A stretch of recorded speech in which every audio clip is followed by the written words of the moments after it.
and he says, "I'm sorry if that hurts to hear." Not, "I'm sorry for not handling this the way I should have. I'm sorry if this hurts to hear."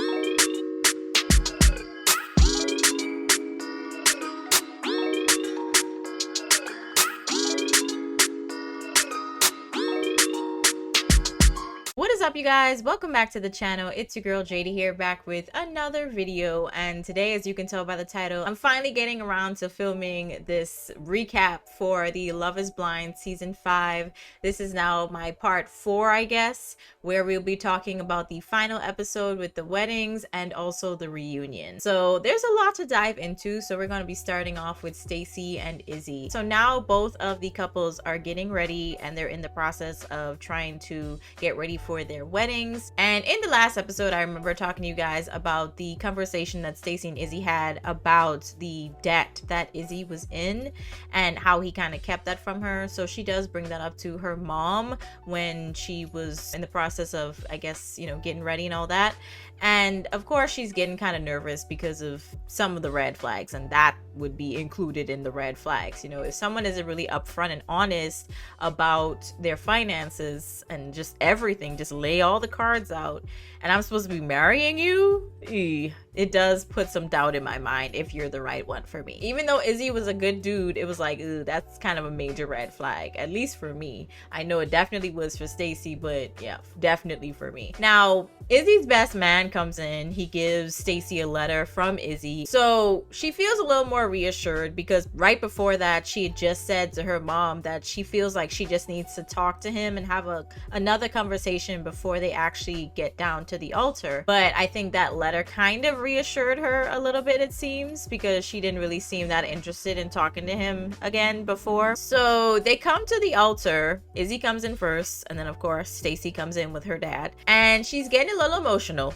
Okay, they're both getting pretty emotional. Izzy says yes, but Stacy decides she just needs some more time, and she couldn't say yes just yet. She didn't say no, but she felt as though if she had said yes in that moment, that she'd be doing a disservice to not only herself, but to him as well. So she just decided to say not yet. Not no, but not yet. So Izzy is very understanding, surprisingly. In that moment, I could tell he was hurt, obviously, but he was very understanding. He was just like, oh, okay. Like, there wasn't an outburst of like, you know what I mean? It was more like a, I kind of had a feeling that was gonna happen. It was like a 50-50 thing. You could tell it was something that was in the back of his mind, but he wasn't really sure if it was gonna happen, but it did. So it was very understanding. And it's always kind of awkward when obviously you have someone that said yes and they get left at the altar, and that other person that said no, or in this case with Stacy, not yet, she walks away, and it's just very awkward because Izzy's just left at the altar. You know, he's just like, thanks everyone for coming, but clearly you see we didn't get married, so there's nothing really to celebrate here. So it's just hella awkward, okay? Definitely nowhere near as awkward as what happened with Zainab and, was it Cole? I think it was Cole, right? I can't remember his name now. It's been a minute. But y'all remember who I'm talking about? Child, that was hella awkward. This woman literally just took a whole 5-minute rambling session to bash this man and now leaves him at the altar. Everyone's clapping for her as she walks away after attacking this man, okay, with her words. And he's just standing there like, what the heck just happened? So it'll never be that awkward, but it was still a little bit awkward in this situation with Izzy and Stacy. So eventually they come together and they have a chat. Izzy feels like Stacy is kind of always in her head about everything. And he also says that he just wants to be loved the way that, you know, he loves. Stacy in response doesn't say anything. This kind of reminded me of what happened when he was feeling a little down about, I guess, what Stacy had said to him in their apartment, and he kind of walked away emotional, and she didn't really have anything to say, didn't really come with any comforting words. It was just kind of like, okay, just very like stone face, which I think, you know, not everyone can be expressive with their emotions and what they're thinking. You know, sometimes they're a little bit more analytical, a little bit more emotionless when it comes to their facial expressions. I kind of can't knock her, but at the same time, it's just like, well, dang, you just left this man at the altar. clearly he is hurt, and literally you have no response. It's just wow, I can't say anything to that, you know. It's just wow. So they walk away from each other, and Izzy has a little heart-to-heart conversation with the cameras. He's just like, yeah, I kind of liken love to the Titanic. This was, I think, prior to him meeting Stacy in this whole experience with Love is Blind. And I just feel like that's very unrealistic, you know. I think a lot of people liken their love stories or their love life to possibly being like these rom-coms or even more dramatic movies like the Titanic, where the love just seems so sincere and so deep and beautiful. But it's just kind of like, well, I'm pretty sure if Jack had made it off the Titanic and he didn't get hypothermia and froze to death, and him and Rose did actually live the rest of their lives together and they were married, they would have a lot of problems to deal with, like any marriage, you know. So I think people just have unrealistic standards and ways of looking at things, especially when it comes to love. Moving forward, you could tell that he was kind of feeling insecure a little, because he starts talking about the age difference between him and Stacy, and that he could offer her everything a rich older guy could.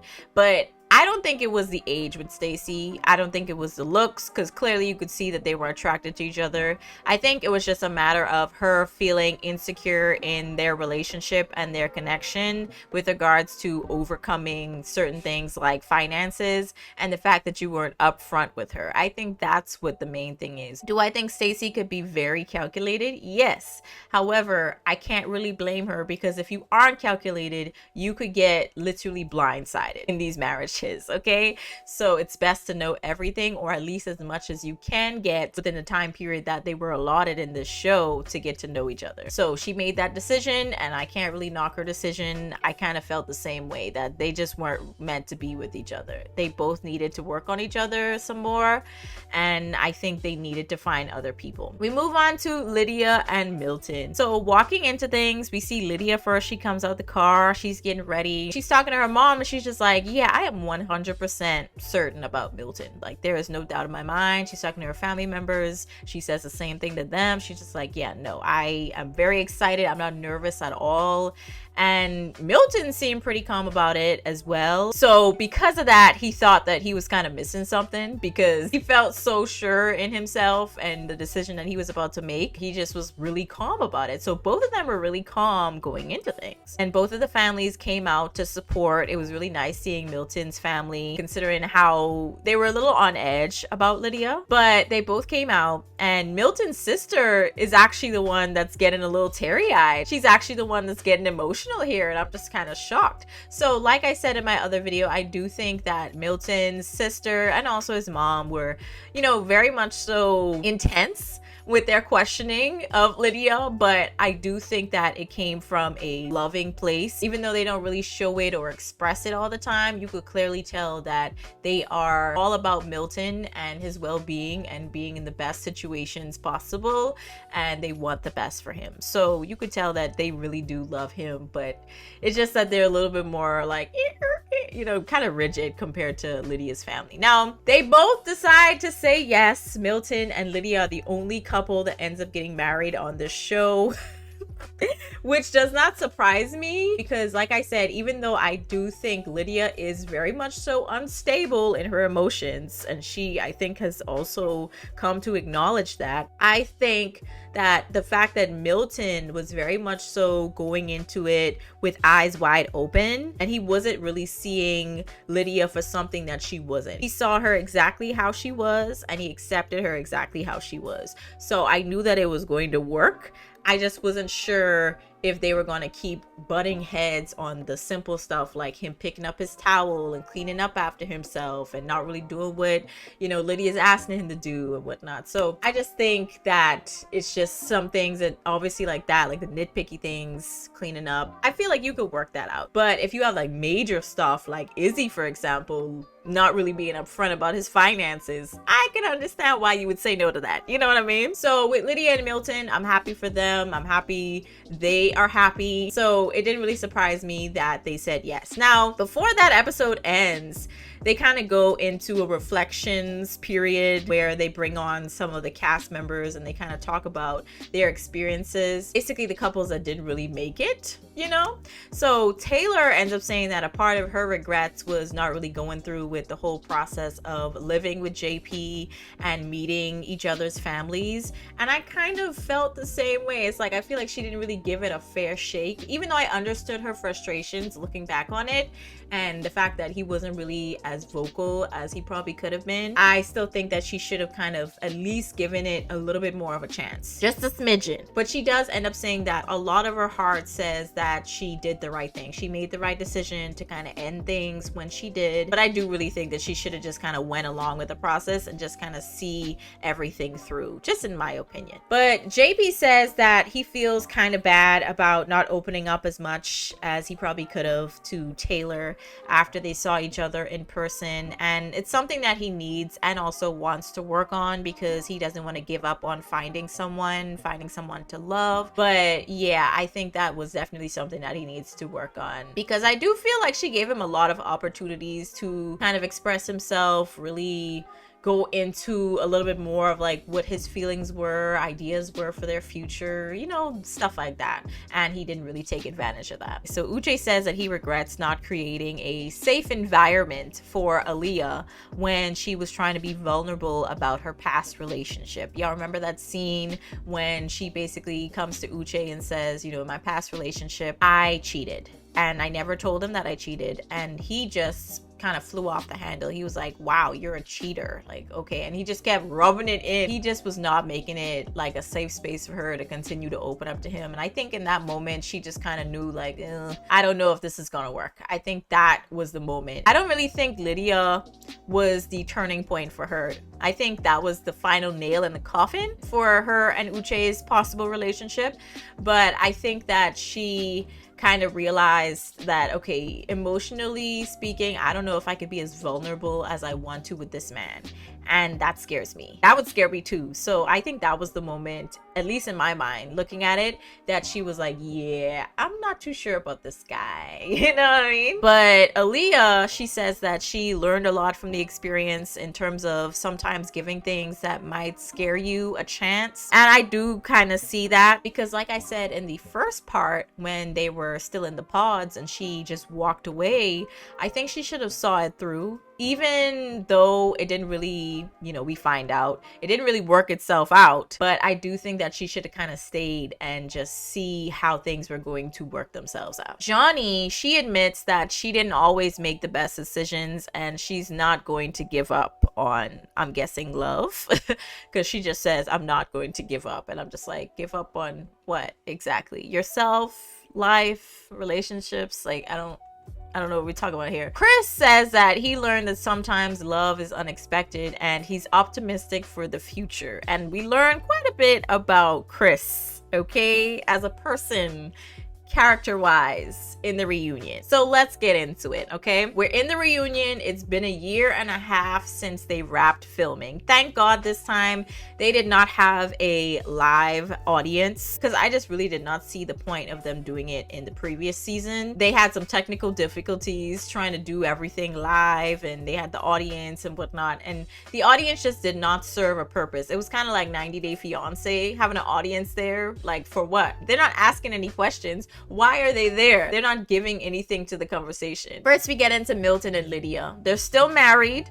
Milton says he's kind of given up on the whole workaholic lifestyle. So now he has a lot more time to spend with Lydia at home. And Lydia is very close now with Milton's mom and also his sister. They're all team Lydia now, she says. And Milton says that she actually made his parents really soft compared to when he was growing up. So I thought that was a pretty good change. Because like I said, you know, it just seemed really rigid when when Lydia first met them. So I think it took a really kind of expressive person to maybe kind of melt their hearts a little bit. So I think Lydia was that person. But the cleaning thing, okay, like I mentioned already, the cleaning hasn't really improved on Milton's end, but at least he does the dishes now. That's what he said. He does the dishes. So they've also done a good bit of traveling, and they ultimately went to Puerto Rico, which is where Lydia is from, all her family is from, and they had another wedding there. Now we're gonna move on to Izzy and Stacy. So they revisit the moment that Stacy said no at the altar after Izzy had said yes. Ultimately, they decided to take some time after the wedding. After a week, they met back up with each other, but Izzy seemed more into getting back together than Stacy was,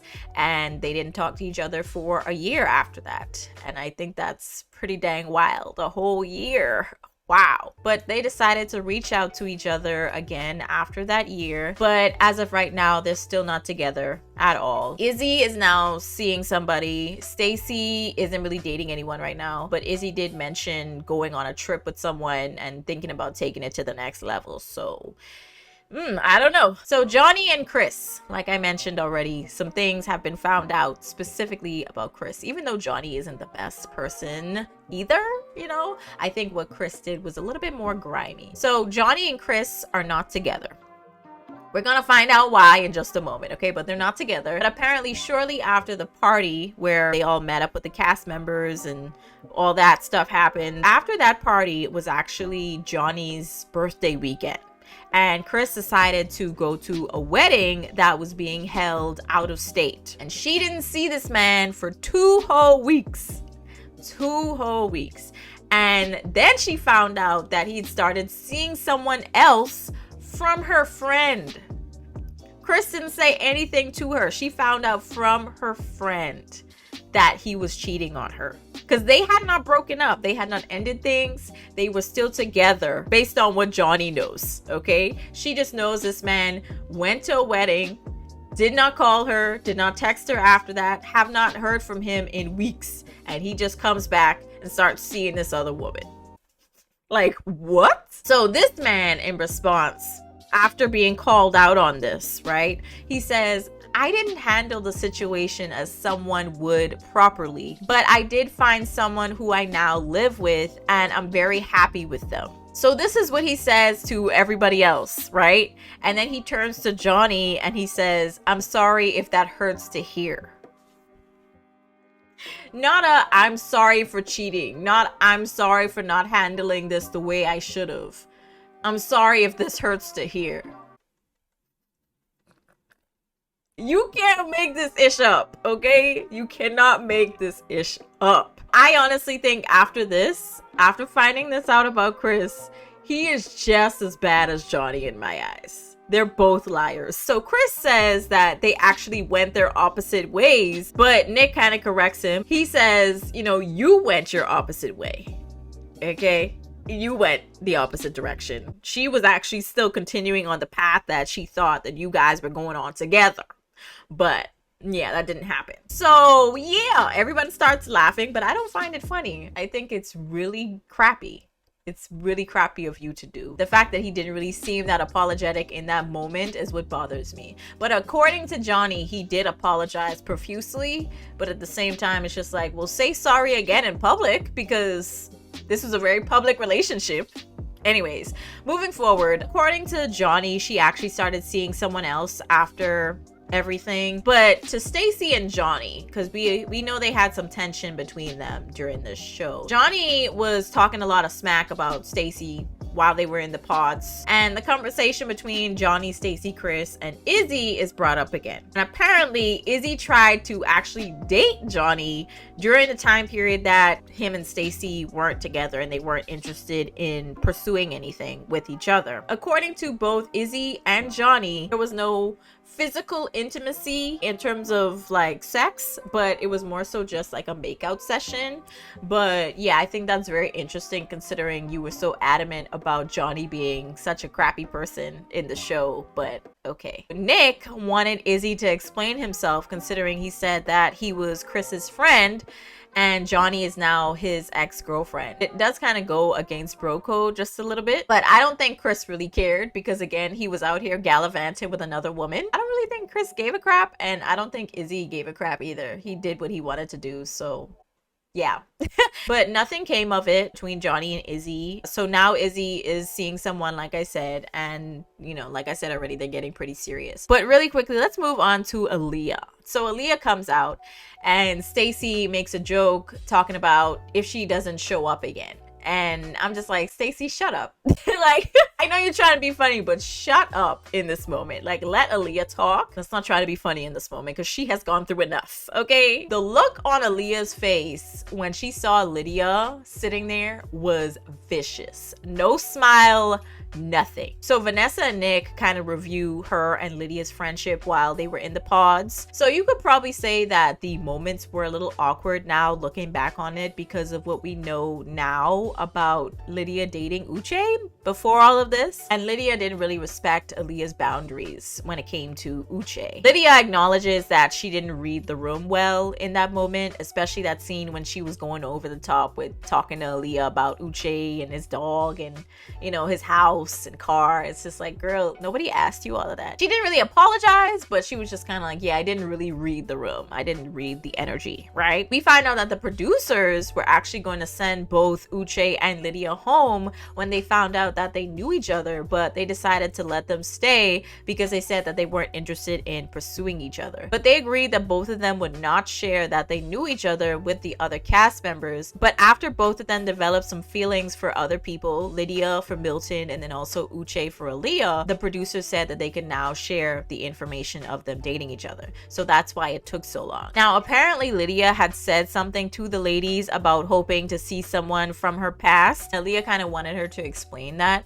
But Lydia says that she got no confirmation from anyone that Uche was going to be there beforehand. Milton kind of jumps in and he acknowledges that Aaliyah, along with a few other people on the show, didn't really get their happy ending and kind of vouches for Lydia's character. Because I don't think Lydia is necessarily deep down a bad person. However, I do think she, again, is very unstable when it comes to her emotions. She does things that's very erratic. And I do think she actually was in front of Uche's house and took a picture of it and sent it to him and said, I see you. I honestly think that's how that went down. But I do think that Lydia is deep down a good person. I just think that sometimes she does things as like, why would you do that? You know? He vouches for her character.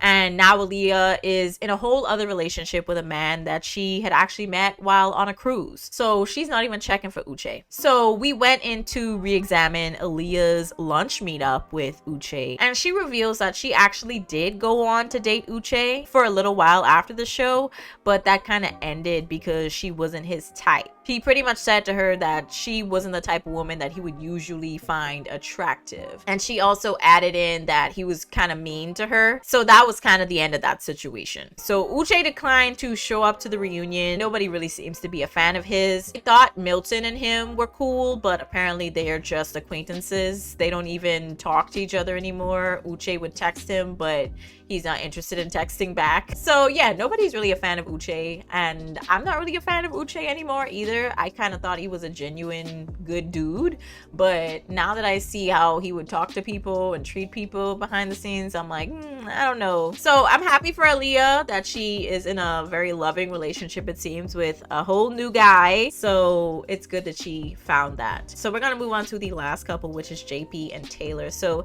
JP and Taylor come onto the stage. I honestly think Taylor might have gotten some lip fillers. JP showed off his red, white, and blue socks and they go into review their time on the show, basically showing off a few clips from them being in the pods to Taylor taking off the ring and giving it back to JP and ending their relationship. So it gets really interesting really fast, this whole conversation. And JP admits that it was awkward between him and Taylor with the cameras around, and without the cameras he still didn't really talk because he still felt uncomfortable. But with Taylor, again, it's just like, you really did not try at all. And I feel like I'm kind of on Taylor's side a little bit more, because I do feel watching those episodes back a second time, yeah, he really could have done more. And I understood why she kind of ultimately decided to say no.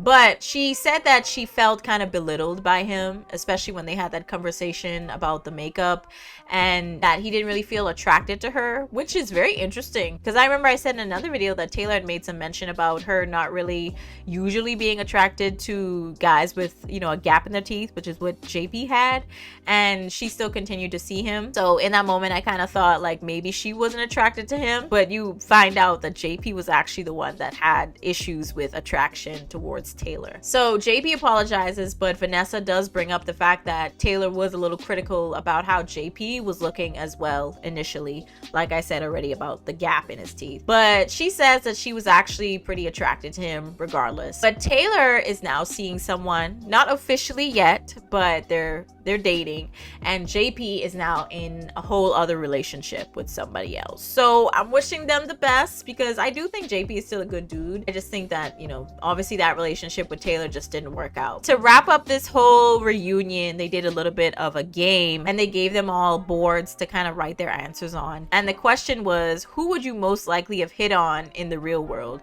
And Aaliyah says no one. I think JP also says no one as well. But yeah, I kind of understand that. Honestly, I didn't really find anyone necessarily attractive. Based on my standards, I didn't really find anyone necessarily attractive that I would necessarily hit on if I was single, which I'm not. But if I was, I think the closest to what I probably would find attractive is maybe Uche. But yeah, besides him, not really anybody else, just going to be honest. I think Chris was okay looking. So the next question was, what song sums up your experience on the show? Milton says 99 Problems by Jay-Z, which is hilarious because Lydia is a lot. Stacy responds with My Love Don't Cost a Thing by J-Lo, which is hilarious considering that Izzy kind of accused her of being very materialistic because of the whole issue with him having plastic dishes and whatnot. Izzy says Hot and Cold by Katy Perry, which I think is perfect, because I think 1 minute Stacy would be hot and the next minute she would find something else to have issues with. So perfect. All of them were perfect. But y'all let me know what your thoughts were about this whole season. I know this video is going to be a hell of a lot to try and edit, but hopefully I can get this out in a timely manner. But this has been a very interesting and not interesting season all at the same time. It kind of reminds me of the comment that somebody left on part 1 that I did of this whole season, and they said something to the effect of, this season has so much going on but it's still boring all at the same time. You know what I mean? Like, it's hard to explain, and I kind of feel that way now that we've finished it. But yeah, I really hope they take some time to just, you know, just chill on the seasons, because it's just been coming back to back and I just need a break. Okay, Netflix, I need a break. Y'all let me know your thoughts on this one down in the comments. I'll catch you guys in the next one. Peace.